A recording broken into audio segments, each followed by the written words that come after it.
이번 주간에 3.1절이 있죠. 지금부터 103년 전에 일본의 강점의 항거에서 일어났던 만세 운동입니다. 물론 그 3.1 만세 운동 이후에 갑자기 뭐가 달라진 것은 없지요. 그럼에도 불구하고 이 3.1 만세 운동은 우리 민족에게는 큰 의미가 있습니다. 어느 날 사실은 우리에게 선물과 같이 해방이 주어졌죠. 만일에 그 3.1 만세 운동이 없었더라면, 온 민족이 함께 일제의 그 부당한 점령의 항거에서 일어나는 만세 운동이 없었더라면, 여러분, 그 해방을 맞이하는 우리 민족들이 조금 부끄럽지 않았을까? 지난 100주년, 3.1절 100주년 때에 김동구 목사님이 이런 글을 썼어요. 계란으로 바위 치는 것보다 더 무모해 보였던 3.1 운동. 던지면 깨지고, 던지면 깨지고, 깨져도, 던지고 깨져도 또 던지고. 우리는 참으로 훌륭한 조상을 가졌다. 자랑스러운 조상을 가졌다. 이것이 여러분 3.1 운동이 아니었을까? 저도 여기에 동의합니다. 그리고 한국교회도 마찬가지라고 생각해요. 한국교회 우리 신앙의 선진들을 생각하면 참 감사하고 자랑스럽죠. 한국교회는 이 땅에 복음이 전파되면서 교회를 짓기 전에 먼저 학교와 병원을 지었습니다. 나라가 빚이 많아져서 정치적인 속국 이전에 경제적인 속국이 되어가니까 기독교를 중심으로 해서 국채보상운동을 일으켜서 국민들의 호응을 이끌어냈죠. 그러다가 결국은 정치적인 속국까지 되니까 이제는 앞장서서 3.1 만세 운동을 일으키고 그 주역이 되었습니다. 그래서 선교 초기에 보면 크리스찬 그러면 애국자라고 하는 등식이 성립되리만큼 초기의 한국교회의 모습은 사회적인 이미지가 참 좋은 이미지였습니다. 그런 좋은 이미지가 사실은 선교의 통로가 되었고요. 세계 선교 역사상 그 유래를 찾아볼 수 없을 만큼 한국교회는 부흥하고 성장할 수 있었습니다.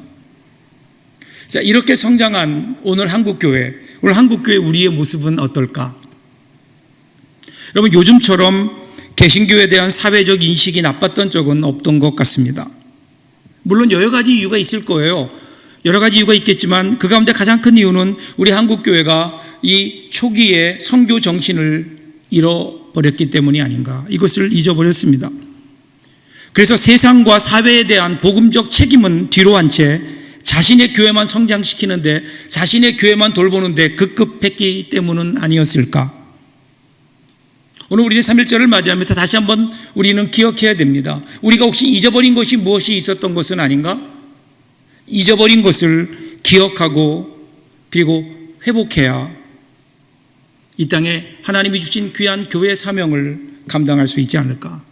오늘 우리에게 주신 이 시편 78편의 말씀을 통해서 우리가 잃어버렸던 것이 무엇인지 다시 한번 찾아보는 귀한 은혜의 시간 되시기를 바랍니다.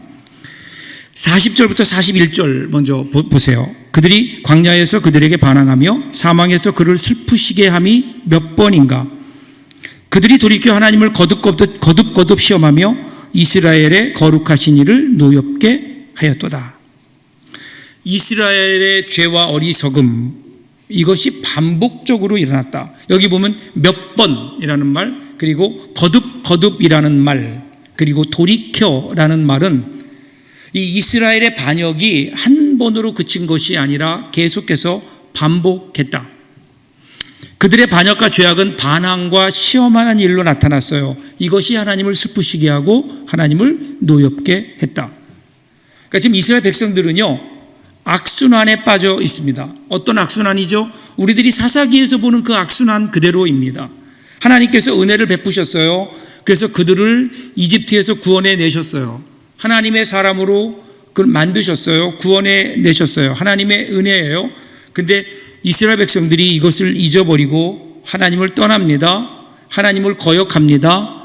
그러니까 하나님께서 이제 그들에게 벌을 주십니다. 심판하세요. 그러면 다시 이스라엘이 회개하고 하나님께로 돌아옵니다. 그러면 하나님이 진노를 멈추시고 그들에게 평화를 허락하시죠. 그런데 얼마 지나지 않아서 그들은 또다시 잊어버리고 또다시 반역을 하게 되는 이러한 악순환이 지속되고 있었고, 이것이 하나님을 노엽게 했다라는 거예요. 근데 여기 하나님을 노엽게 했다라는 말을 영어 성경이죠, 킹 제임스 버전에 보면 이 노엽게 하다라는 말을 제한하다라는 말로 번역을 했어요. 제한하다. 즉 왜 하나님이 진노하시는가? 그러면 하나님의 능력을 제한했기 때문이다. 하나님의 능력을 제한했다. 이것은 하나님을 하나님으로 인정하지 않았다라는 거예요. 왜 언제 이런 일이 일어날까요? 내 생각에 사로잡혀 있을 때입니다. 내 생각. 여러분, 우리 신앙에서 내 생각이 장애가 될 때가 많이 있죠. 그래서 사람이 가장 약할 때가 언제인 줄 아세요? 내 생각에 사로잡혀 있을 때예요. 내 생각에 사로잡혀 있어서 주위를 돌아보지 못해요. 신앙이라는 것은 그래서 내 생각을 내려놓고 하나님의 생각을 따르는 거예요. 시편 37편 5절을 보면 너의 길을 여호와께 맡기라, 그를 의지하면 그가 이루시고, 이렇게 나와요. 그리고 우리의 생각을 뛰어넘어서 하나님께 맡길 때 그때 하나님이 이루신다는 겁니다. 여러분, 신앙의 가장 중요한 게 순서예요. 순서.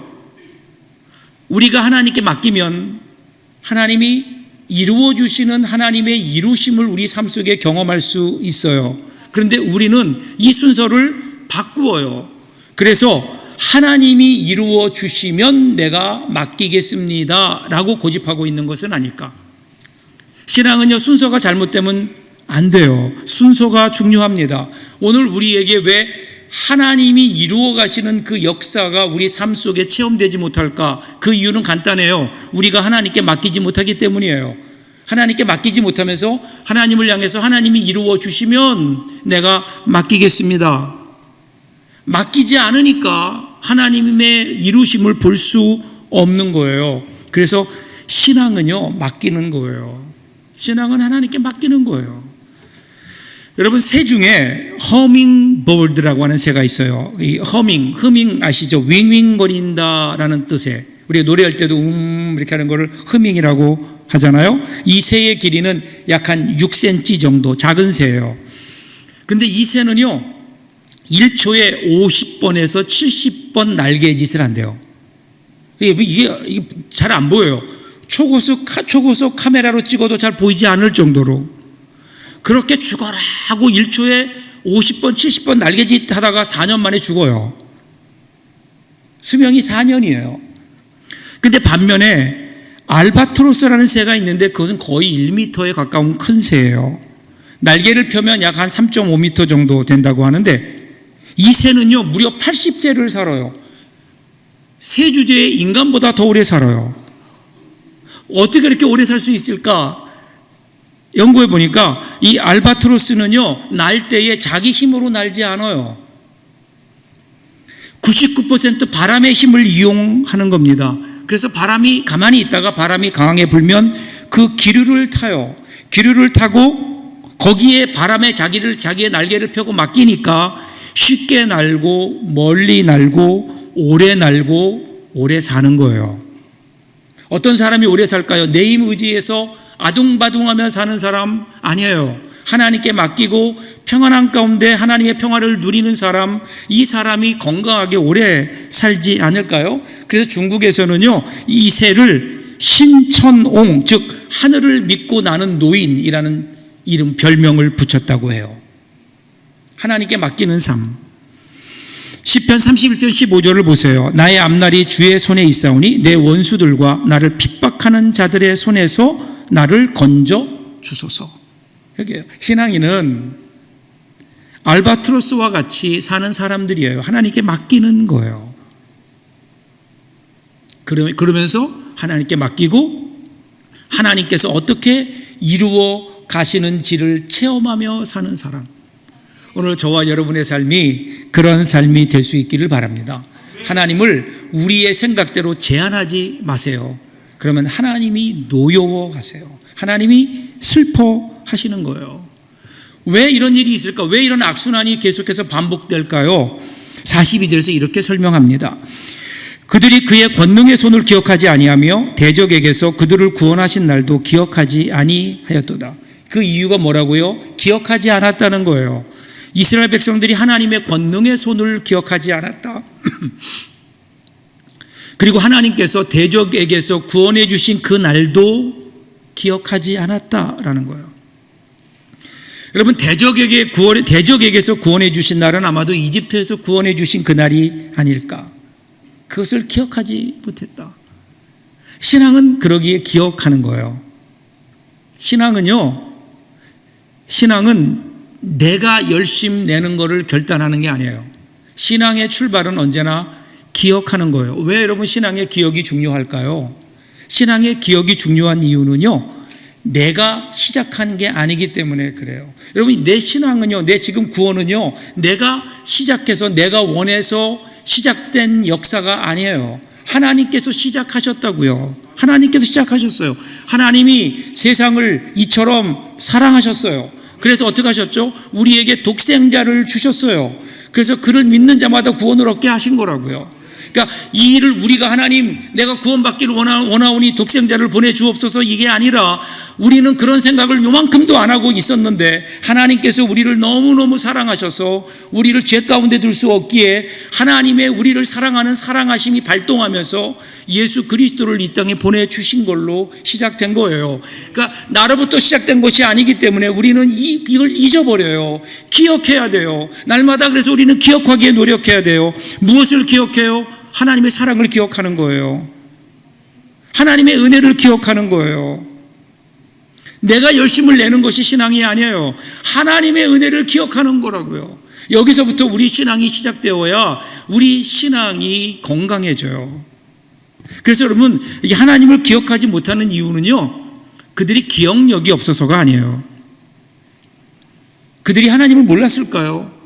이스라엘 백성들이 하나님을 몰랐어요? 아니에요. 누구보다도 하나님을 잘 알았을 겁니다. 어떻게 하나님에 대해서 모를 수 있겠냐고요.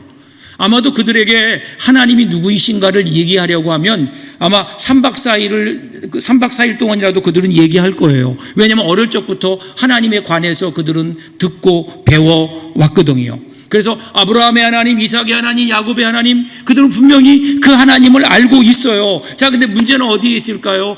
아브라함의 하나님, 야곱의 하나님, 이삭의 하나님, 그 하나님이 나의 하나님이 되지 못했다는 거예요. 그 하나님이 나의 하나님인 걸 그들은 체험하지 못하는 거예요. 그러니까 어떻게 해요? 하나님을 기억하지 못하는 거예요. 하나님을 안다고 하지만 실제로는 몰라요. 하나님을 잊어버린 거예요. 사건은 기억하는데 하나님의 은혜는 잊어버렸다고요. 그래서 43절부터 51절까지 마치 하나님은 아버지가 자녀에게 설명하듯 하나님의 구원의 역사를 꼼꼼하게 하나하나 말씀하십니다. 43절부터 보세요. 그때에 하나님이 애굽에서 그의 표적들을, 소환들에서 그의 징조를 나타내사, 여기 보면 소환이라고 나오는데 12절에도 보면 애굽의 도시 소환을 언급하죠. 43절에서도 이 소환을 언급하면서 하나님께서 이집트에서 행하셨던 재앙들을 이야기합니다.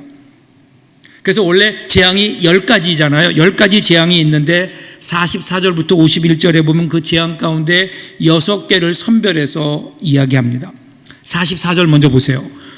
그들의 강과 시내를 피로 변하여 그들로 마실 수 없게 하시며, 첫 번째 재앙이 무엇이었죠? 이집트인들이 생명의 근원이고 젖줄로 생각하는 나일강을 향하여 내려졌어요. 나일강이 피로 변한 거예요. 생명이 살 수 없어요. 그 나일강을 마실 수 없게 되어 있는 거예요. 여러분, 이집트 사람들에게 나일강은요, 생명줄이었어요. 그리고 그들은 신성한 강으로 여겨서 이 강은 신들이 지키고 있다.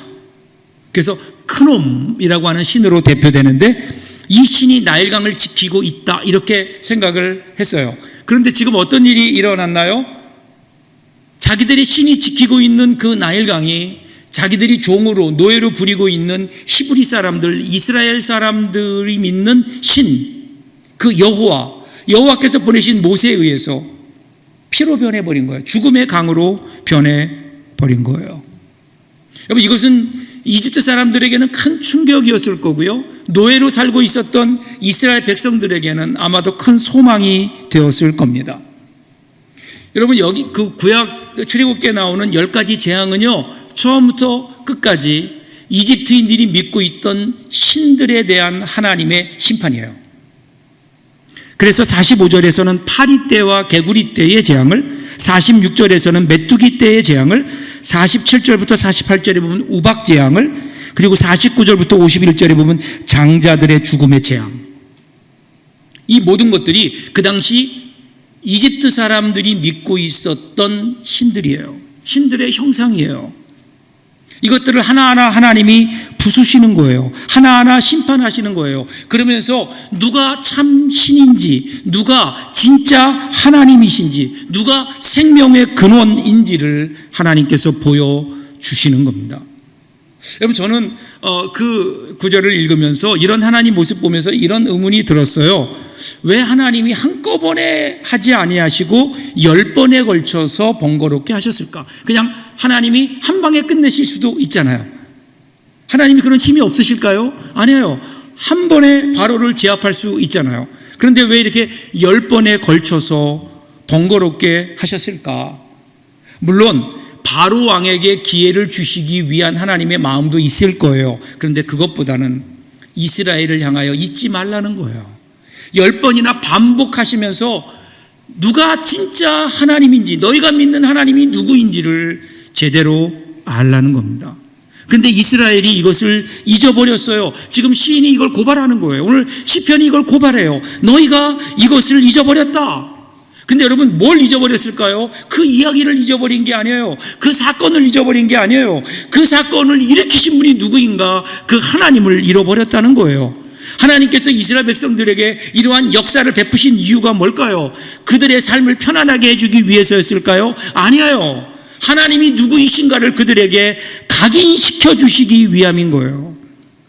이 하나님의 역사를 통해서 하나님이 누구이신지, 하나님의 뜻이 무엇인지 이것을 그들이 알기를 원하시는 거예요. 하나님이 누구이신가를 알아야, 그래야 그들이 자신이 누구인가를 알 수 있는 것 아니에요? 여러분, 하나님의 은혜가 임했다고요. 하나님의 은혜로 하나님의 백성이 되셨어요. 하나님께서 10가지 재앙의 강력한 기적을 통해서 이스라엘 백성들을 하나님의 백성으로 불러주셨어요. 그러면 그 하나님의 은혜 앞에 이스라엘 백성들이 깨달아지는 것은 뭘까요? 왜 우리를 구원하셨을까? 왜 나를 하나님 백성으로 삼아 주셨을까? 이것을 알아야 하나님의 백성답게 살아가는 거잖아요. 근데 이 하나님이 누구이신지를 그들이 잊어버렸어요. 하나님이 누구이신가를 잊어버리니까 자기가 누구인가를 잊어버리게 된 거예요. 그래서 분명히 하나님을 알아요. 하나님을 믿는다고 해요. 하나님이 이루셨던 사건들도 알아요. 그런데 그들의 삶을 보면 마치 하나님이 없는 것처럼, 하나님을 전혀 기억하지 못하는 것처럼, 하나님을 잊은 것처럼 그렇게 살아간다는 거예요. 오늘 우리의 모습도 마찬가지 아닐까요? 이스라엘이 출애굽의 구원 역사를 잊어버렸다면 우리를 위해서 십자가에 달리신 그리스도, 피 흘려 죽으심으로 우리를 하나님의 자녀가 되게 하신 십자가의 은혜를 혹시 우리가 잊고 있는 것은 아닐까? 신앙은요, 기억하는 거예요. 날마다 기억하는 거예요. 하나님의 구원의 역사를 기억하는 거예요.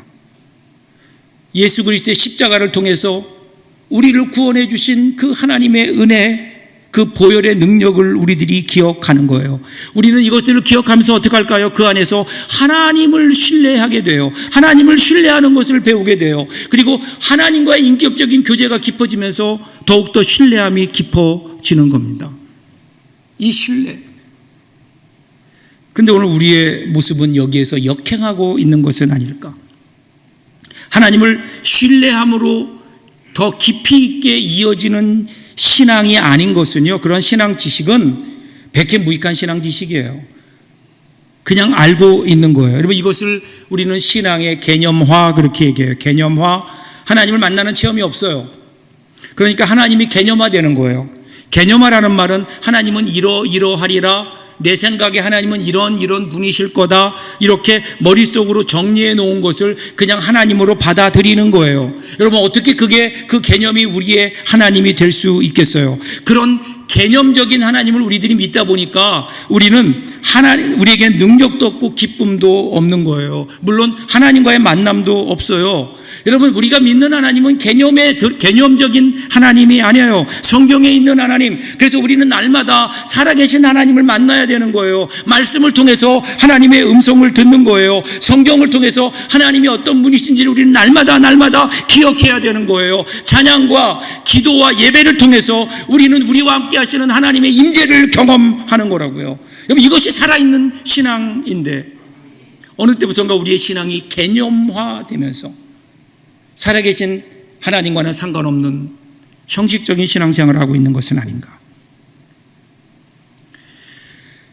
이집트에 내려진 이 하나님의 심판은 그래서 하나님의 무거운 심판이에요. 첫째는. 그런데 동시에 이스라엘에게는요, 자비로운 구원의 사건이기도 합니다. 심판이 아니라 구원의 방법인 거예요. 52절 보세요. 그가 자기 백성은 양같이 인도하여 내시고 광야에서 양떼같이 지도하셨도다. 성경에는 이스라엘 백성들을 여러 가지로 표현하는데 그중에 저는 제일 제 마음에 드는 게 양이에요. 여러분, 양은요 아주 특이한 동물입니다. 양은 시력이 나빠요. 시력이 굉장히 나빠서 1m, 2m 앞에 것도 제대로 보지 못해요. 게다가 여러분, 양은요 자기를 보호할 무기를 전혀 갖고 있지 못해요. 자기를 보호할 무기가 없어요. 그러다 보니까 어떻게 될까요? 쉽게 육식 동물들의 먹잇감이 됩니다. 그런데 여러분, 양이 단 하나 가지고 있는 장점이 있어요. 그것은 발달된 청력입니다. 그래서 목자의 소리를 듣고 목자가 누구인지를 알아요. 목자가 누구인지를 구별해냅니다. 그리고 목자가 인도하는 대로 따라갑니다. 이 양들은요 목자의 보호 가운데 풍성한 초장에서 안전한 삶을 누릴 수가 있는 거예요. 그래서 하나님은 이스라엘 백성들을 양으로 하나님이 부르시고요, 하나님이 목자 되신다. 오늘 우리도 마찬가지 아닐까요? 하나님이 목자 되시고 우리가 양인 거예요. 오늘 우리는 양처럼 바로 한 치 앞도 내다보지 못하는 그러한 연약한 존재 아닌가요? 5분 후에 있어질 일을 우리가 어떻게 알 수 있겠어요? 어디로 가야 될지 몰라요. 방황해요. 우리에게 필요한 게 뭘까요? 목자가 필요한 거예요. 그래서 하나님은 우리 영혼 안에 하나님의 음성을 듣고 따를 수 있는 존재로 우리를 창조하셨다고요. 우리는 방향 감각도 없고요, 어디로 가야 될지 모르고요, 우리를 보호할 그 어떤 무기도 없지만, 그런데 하나님께서는 우리를 창조하시면서 하나님의 형상으로 창조하시고 하나님의 음성을 듣고 따라갈 수 있는 하나님의 양으로 우리를 창조해 주셨다고요. 이것이 양의 길인 거예요. 그런데 사탄이 이것을 우리에게서 뺏어갔죠. 그래서 여러분, 세상에서 사탄은 우리에게 뭐라고 유혹하는 줄 아세요? 하나님이 주인이 아니라고요. 내가 주인이라고.